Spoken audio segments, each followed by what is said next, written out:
Halo, selamat pagi pemirsa, apa kabar Anda di pagi hari ini? Senang sekali saya Heri Orun kembali menjumpai Anda dalam Berita Papua. Sejumlah informasi dan berita aktual telah kami sajikan dalam tim redaksi kami. Berikut 3 berita utama yang akan kami sajikan untuk Anda.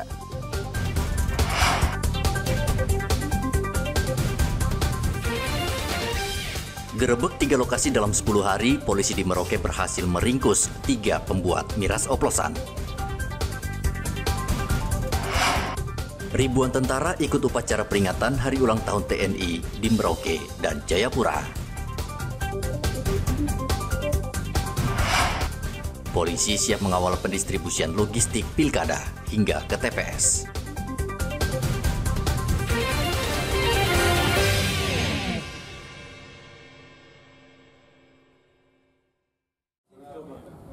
Setelah menggerebek pabrik minuman keras oplosan selama 10 hari, polisi menangkap 3 pelaku.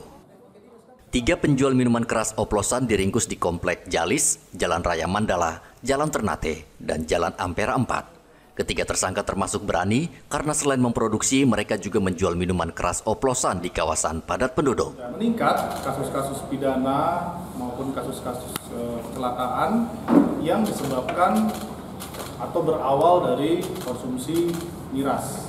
Kita melaksanakan penindakan terhadap miras jenis lokal di 3 tempat selama kurang lebih 2 minggu.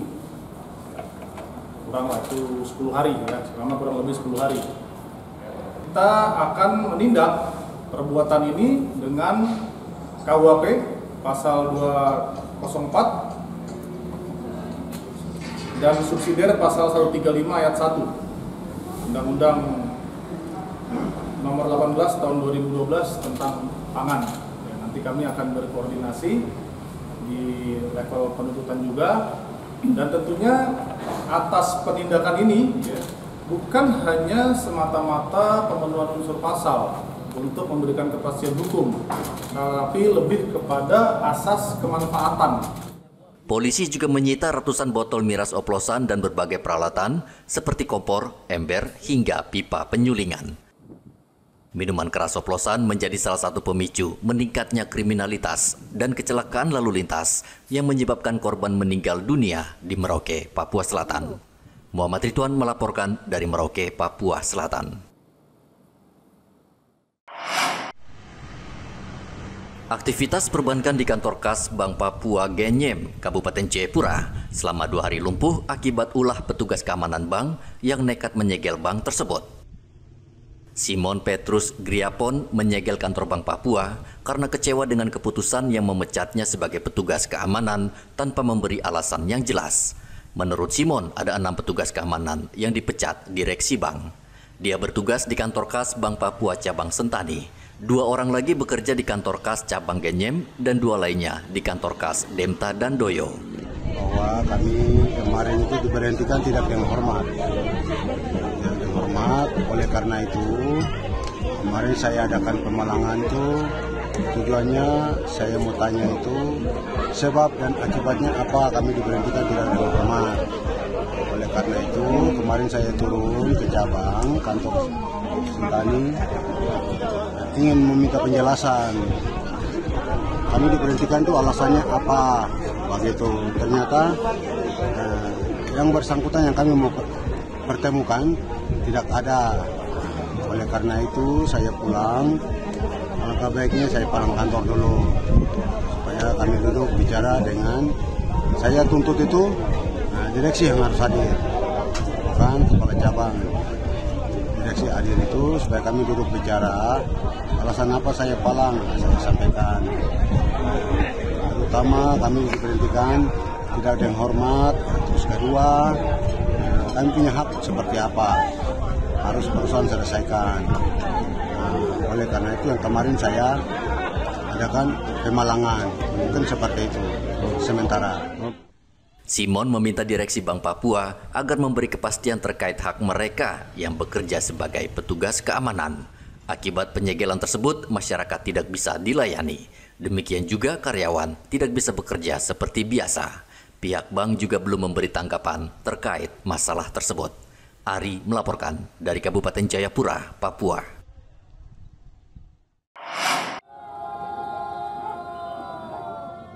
Tiga matra TNI, Angkatan Darat, Angkatan Udara, dan Angkatan Laut hari Sabtu menggelar upacara peringatan HUT ke-79 di lapangan Lanut JA di Mara, Merauke, Papua Selatan. Bertindak sebagai inspektur upacara dan Rem 174 Anim Tiwanianggap Merauke, Brigjen TNI Andi Setiawan. Ia membacakan sambutan Panglima TNI Laksamana TNI Yudo Margono yang berpesan kepada prajurit TNI di seluruh Indonesia agar bekerja secara profesional demi keutuhan NKRI.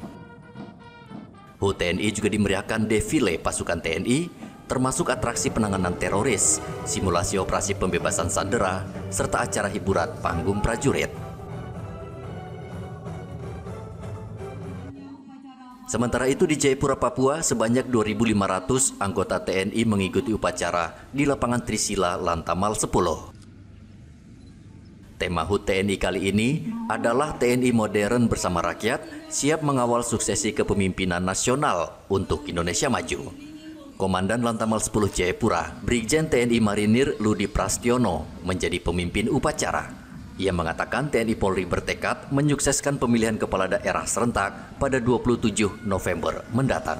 TNI modern bersama rakyat siap mengawal suksesi kepemimpinan nasional untuk Indonesia maju. Kemudian puncak acara memang hari ini, namun demikian beberapa kegiatan sudah kita laksanakan sebelumnya, yaitu ada baktian sosial berupa pengobatan massal. Untuk pengobatan umum tercatat 1.126 pasien, kemudian ada rawat gigi, kemudian ada kitan 116 anak yang sudah kita kitan, kemudian donor darah ada 1.116 yang sudah kita laksanakan, dan semuanya kembali lagi kepada sesuai dengan temanya bahwa kita harus bermanfaat untuk masyarakat dan rakyat khususnya di Papua.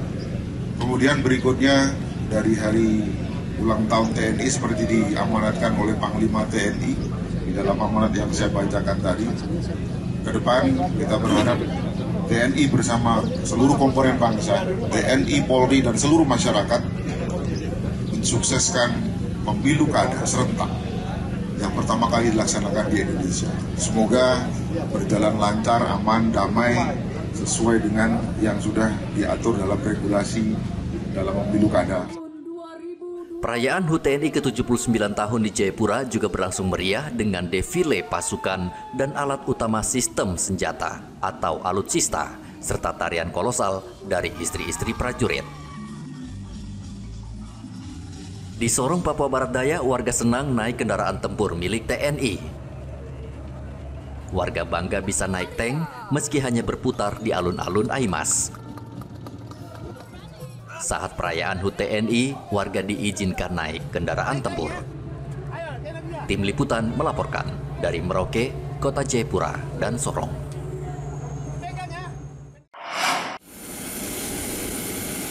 Stok bahan bakar minyak jenis aftur dan solar terus ditambah di wilayah Papua Pegunungan.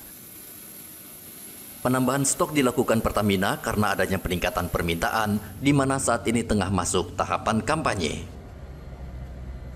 Penambahan stok BBM di wilayah Pegunungan berbeda dengan wilayah pesisir karena seluruh angkutan menggunakan pesawat udara berbadan kecil di mana BBM diisi di dalam drum. Area Manajer CSR Pertamina Patra Niaga Papua Maluku, Edi Mangun, memastikan seluruh depot yang ada di wilayah Papua Pegunungan dan Papua Tengah stoknya aman.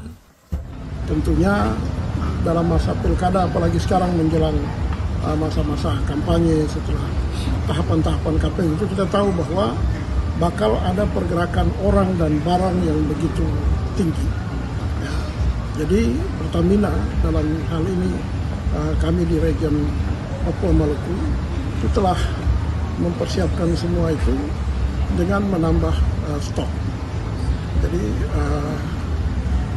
kalau biasanya itu kami mempersiapkan stok untuk hari-hari besar keagamaan, tetapi untuk saat ini jauh sebelum Desember ini kami sudah menambah kekuatan stok kami di setiap depot yang ada, terutama untuk produk seperti solar dan aftur. Karena kita tahu Papua ini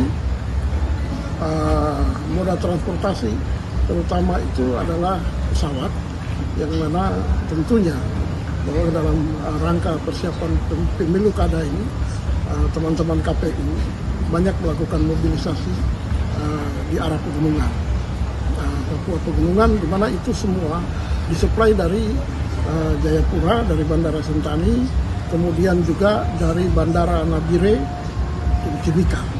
Jadi untuk depot kita di Sentani, di Jayapura, kemudian di Nabire dan di Timika itu telah dipersiapkan stok yang cukup memadai, ya, bahkan di atas 10%. Pilkada serentak di Papua membuat peningkatan pergerakan orang dan barang di seluruh tanah Papua, sehingga ekonomi yang ada di Papua juga ikut meningkat. Tim Liputan melaporkan dari Kota Jayapura, Papua.